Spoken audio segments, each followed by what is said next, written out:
If one wishes to advocate a free society, that is, capitalism, one must realize that its indispensable foundation is the principle of individual rights. If one wishes to uphold individual rights, one must realize that capitalism is the only system that can uphold and protect them. Rights are a moral concept, the concept that provides a logical transition from the principles guiding an individual's actions to the principles guiding his relationship with others. Individual rights are the means of subordinating society to moral law. Every political system is based on some code of ethics. The dominant ethics of mankind's history were variants of the altruist collectivist doctrine which subordinated the individual to some higher authority, either mystical or social. Consequently, most political systems were variants of the same statist tyranny, differing only in degree, not in basic principle, limited only by the accidents of tradition, of chaos, of bloody strife and periodic collapse. Under all such systems, morality was a code applicable to the individual but not to society.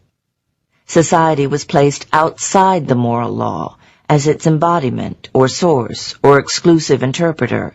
Since there is no such entity as society, since society is only a number of individual men, this meant in practice that the rulers of society were exempt from moral law.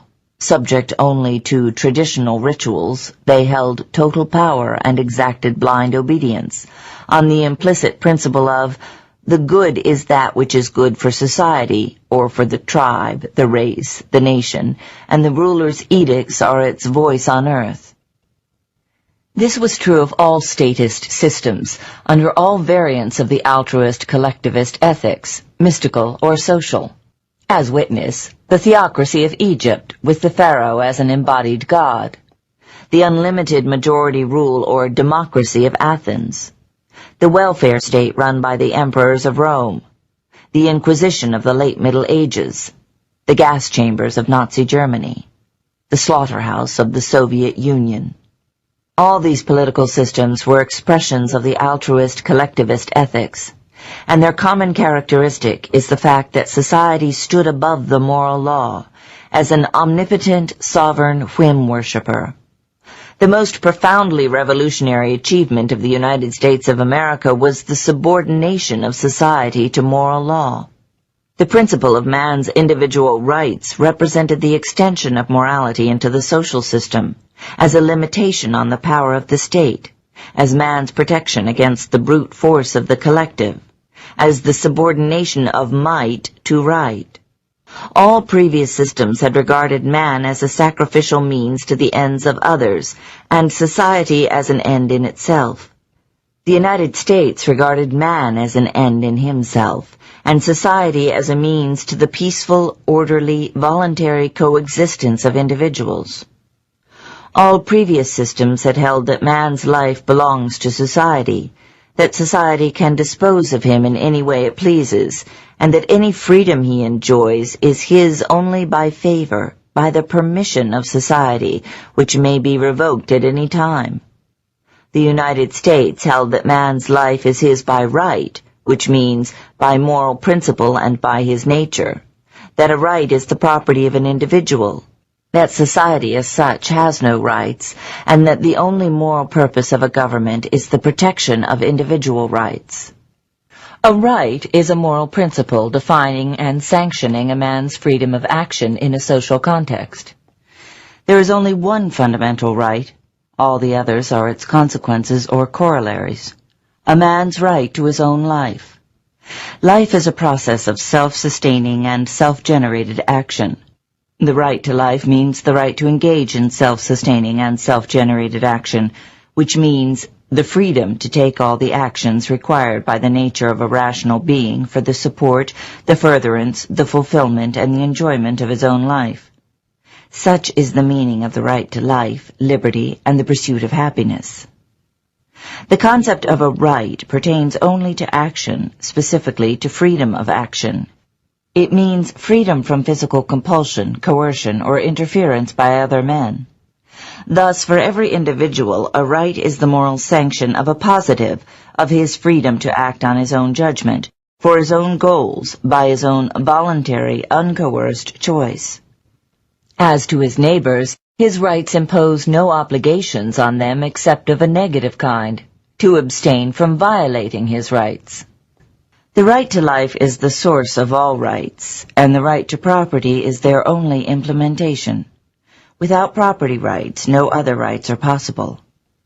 Since man has to sustain his life by his own effort, the man who has no right to the product of his effort has no means to sustain his life.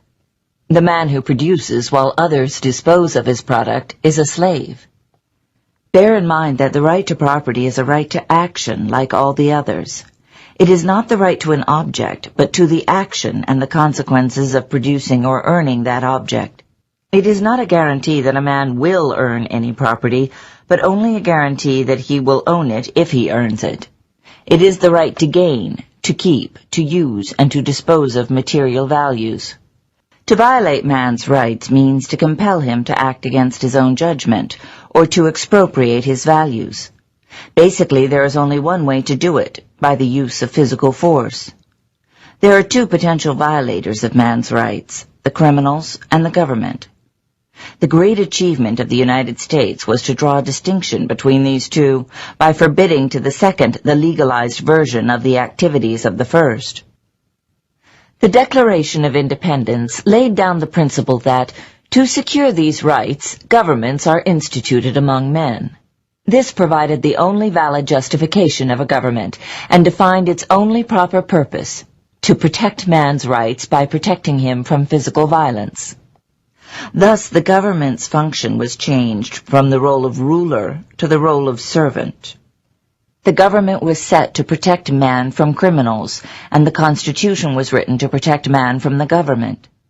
The Bill of Rights was not directed against private citizens, but against the government, as an explicit declaration that individual rights supersede any public or social power.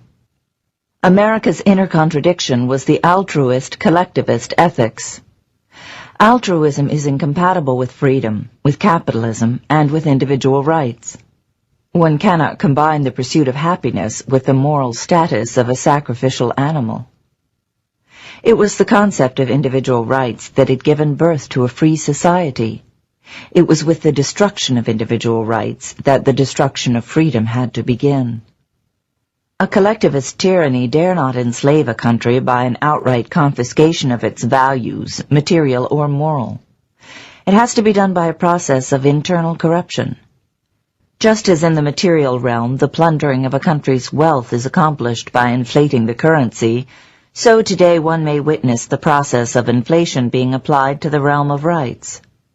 The process entails such a growth of newly promulgated rights that people do not notice the fact that the meaning of the concept is being reversed.